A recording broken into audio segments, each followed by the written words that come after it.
บางคนบ่าจังบ่ซั่นสิบางคนในតំបន់ដែលឆ្ងាយនៅតំបន់ដែលឆ្ងាយពីកន្លែងដែលគេលក់ម្ជូរសូមបងប្អូនកុំអានមើលវីដេអូនេះអីពីព្រោះថាមើលវីដេអូនេះហើយអាចនឹងធ្វើឲ្យបងប្អូននឹងស្រក់ទឹកមាត់ពី3កាតូតែម្ដងអញ្ចឹងណាបា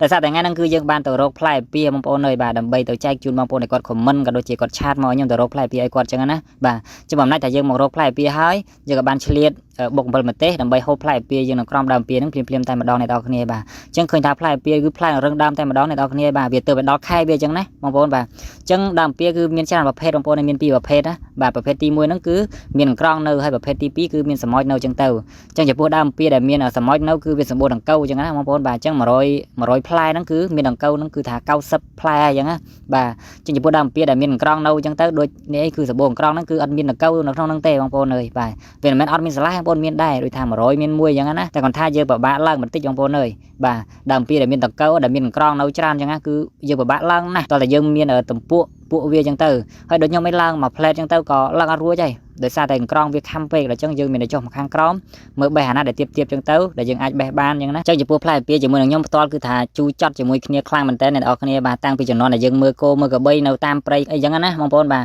អញ្ចឹងជុំគ្នាអីគ្នា4 10នាក់អីចឹងទៅជុំគ្នាក្មេងៗមើលគោមើលក្របីជាមួយគ្នាអីឡើងដើមពៀឡើងអីចឹងបាទជុំគ្នាបុកអំបិលម្ទេសបុកអីបាទហូបឡើងលាន់ពេញព្រៃតែម្ដងបាទអញ្ចឹងចំពោះដើមពៀកាលខ្ញុំនៅក្មេងគឺយើងអត់ប្រើទៅពួកអីហ្មងណាបងប្អូនយើងគប់ពេលខ្លះយើងចោលដំបងពេលខ្លះយើងឡើងហ្នឹងយើងមុនឡើងដើមពៀហ្នឹងយើងដោះខោដោអស់ហើយយើងអានីលភក់ឲ្យ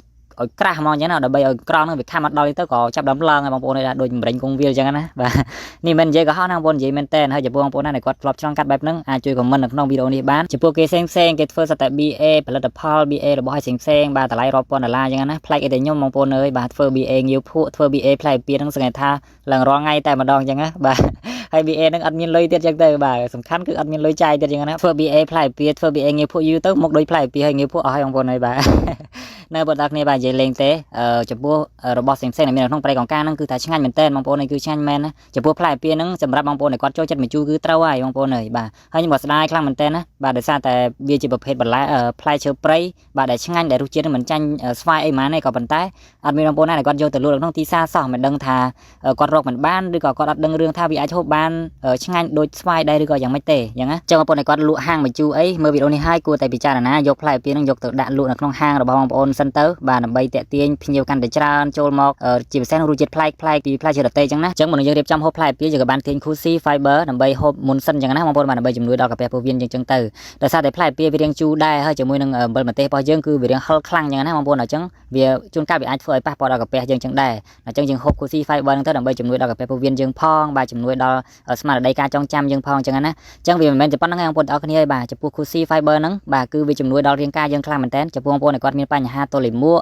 អាសាផ្លេចភ្លាំងបាទមានកាពះពោះវៀនពិបាកបត់ជើងអីចឹងទៅបងប្អូនញ៉ាំ Kusi Fiber ទៅអត់ខុសទេចឹងណាបងប្អូនបាទពីព្រោះថាផលិតផលនេះគឺមានក្រុមហ៊ុនត្រឹមត្រូវបាទឈរជើងរហូតដល់8ឆ្នាំហើយចឹងណាមានអ្នកដែលគាត់ប្រើប្រាស់ហ្នឹងគឺថាត្រូវច្រើនខ្លាំងមែនតើបាទអញ្ចឹងបើសិនជា Kusi មិនមានប្រសិទ្ធភាពទេអញ្ចឹងមិនមានអ្នកគ្រប់គ្រងអ្នកប្រើប្រាស់រហូតដល់បច្ចុប្បន្ននេះទេអញ្ចឹងណាអញ្ចឹងបើសិនជាបងប្អូនចង់បាន Kusi មួយកំប៉ុងពីរកំប៉ុងចែកជូនម៉ែឪបងប្អូនបាទយាយតាអីហូបមួយកំប៉ុងពីរកំប៉ុងអញ្ចឹងទៅបងប្អូនអាចតាក់ទងក៏ដូចជាអាចកម្មង់នៅក្នុងលេខទូរស័ព្ទដែលខ្ញុំដាក់នៅខាងលើបានអញ្ចឹងណាឥឡូវនេះចូលមកក្នុងសកម្មភាពដែលយើងចាប់ដើមចិត្តផ្លែពៀដើម្បីហូបវិញម្ដងបងប្អូនអើយបាទគឺសាច់វាហ្នឹងគឺថាតំណងខ្លាំងមែនតើអញ្ចឹងណាបាទហើយចំពោះក្របរបស់វាហ្នឹងគឺវារឹងដែរបងប្អូនរឹងតិចតិចឯងអត់រឹងខ្លាំងអីចឹងណាអញ្ចឹងយើងចិត្តជាចំណិតអញ្ចឹងទៅចំពោះបងប្អូនដែលគាត់មានកំបិតរៀងមុតអីចិត្តរៀងស្ដើងជាងនឹងបន្តិចទៅអញ្ចឹងណាបាទបើយើងកំចិត្តក្រាស់ពេកហើយបន្ទាប់ពីយើងចិត្តមកដាក់ក្នុងស្លឹកអំពាហើយយើងក៏បានដាក់វាកយើងបានស្រោចអំបិលម្ទេសពីលើអញ្ចឹងទៅបងប្អូនអើយបាទជាតិណាស់បាទអ្នកនរនេះគាត់จะឆ្ងល់តើចុះហេតុអីអំបិលម្ទេសហ្នឹងរៀងទឹកសើមម្លាយអញ្ចឹងណាបងប្អូនបាទអញ្ចឹងការពិតយើងដាក់ស្ករអញ្ចឹងទៅបងប្អូនអើយអ្នកនរគ្នាដែលធ្លាប់បុកអំបិលម្ទេសដាក់ស្ករដាក់អីទុកយូរមកស្ទុះទៅវាចាប់ដើមរៀងចេញមកសើមអញ្ចឹងហើយអញ្ចឹងបន្ទាប់ពីដាក់ស្រោចអំបិលម្ទេសអីអស់អ្នកនរគ្នាអើយបាទក៏ចាប់ដើមញាត់យកតែម្ដងអញ្ចឹងណាបាទជាចំពោះបងប្អូនដែលគាត់ដែលថាចូលចិត្តម្ជូរខ្លាំងអញ្ចឹងទៅបាទក៏មើលវីដេអូនេះអីបងប្អូនអើយបាទគឺហូបទៅផងឆ្លក់ផងហឹលផងអញ្ចឹងទៅគឺថាហឹលឆ្ងាញ់ណាស់អ្នកនរគ្នាបាទផ្លែពៀហ្នឹងអ្នកនរគ្នាបុកអំបិលម្ទេសបុកឲ្យហឹលទៅបាទក៏សំចៃហឹលណាដូចនេះអីអ្នកនរគ្នាឃើញសុទ្ធម្ទេសសុទ្ធហ្មងអញ្ចឹងណាបាទម្ទេសសុទ្ធហ្មងយើងទៅអំបិលអីខ្ញុំដាក់តិចទេអ្នកនរគ្នាបាទអំបិលម្ទេសអីគឺថាយើងដាក់អំបិលបន្តិចកុំឲ្យវាប្រៃពេកអញ្ចឹងណាកុំឲ្យវាប្រៃហើយយើងដាក់ស្ករសរៀងច្រើនបន្តិចអញ្ចឹងទៅបាទដាក់ប៊ីចេងយើងរៀងច្រើនបន្តិចទៅដល់អញ្ចឹងយើងហូបទៅអត់ប្រៃទេអំបិលម្ទេសយើងក៏ប៉ុន្តែវាហឹលខ្លាំងបងប្អូនអើយបាទហឹលដូចខ្ញុំហូបផងគឺថាឆ្លក់ផងអីផងអញ្ចឹងណាអញ្ចឹងខ្ញុំជឿជាក់ថានៅក្នុងវីដេអូនេះមានបងប្អូនមិនតិចទេបាទដែលគាត់ចង់ស្គាល់រសជាតិផ្លែពៀហ្នឹងអ្នកនរគ្នាបាទជាមួយបន្ទាប់ពីខ្ញុំផុសវីដេអូហ្នឹងហើយបាទមិនដឹងថាឆាត ดมาประมาณคอมเมนต์มาประมาณเต้บ่าเอายมมาใบแผลปีอ้อยจังก็เชียร์แสดงบนมาจำนวนได้อัดบันใบกอดโดยซาแต่ย้อนเซอร์มินเปลจังนั้นให้เอาคนนี้บ่าให้น้ำมวยดำปีบ่เยิงจุนกาดำคลาเบียบ่บ้าล่างยังเต้ดำคลาทมดำคลาตุ้ยดำคลา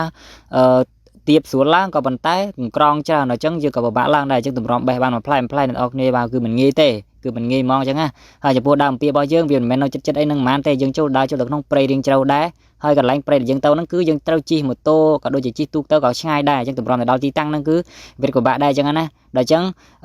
โดยสาบองปนมันเนี่ยได้กอดจ้างบ้านมันเนี่ยยังมันตอนตะเบอ้อยเต้ตุ่มร้องในทางยังโดยทางกอดเต้าการเนี่ยบวชดับเนี่ยยังเต้ายังตะเบมาดองอ้อยกอดอ้อยพวกกอดนั้นบ้านโฮบนั้นคือแต่ห้าวมองอย่างนั้นนะใจพวกกอดบ้านกรุบเนี่ยแต่มาดองจังเต้นั่นในดอกเนี่ยบรรทอไปยังโฮบไล่เปียยังอย่างช่างงานมาให้บ่าก็พักเตพักไอ้คือตาเด็กมาสักตัวไอ้คือตาฮัลมันได้ในดอกเนี่ยแบบเด็กสังงอมนั่นคือสังงอมฮัลเลยนะในดอกเนี่ยวิดีโอยังเป็นแต่มันตั้งเตะให้เอาคนน้องปนในบ้านตามดันทุสนาวิดีโอนี้เราชอบให้จำจุบเห็นวิดีโอกรอยเป็นตอนที่ได้น้องปนแบบบายบายเอาคน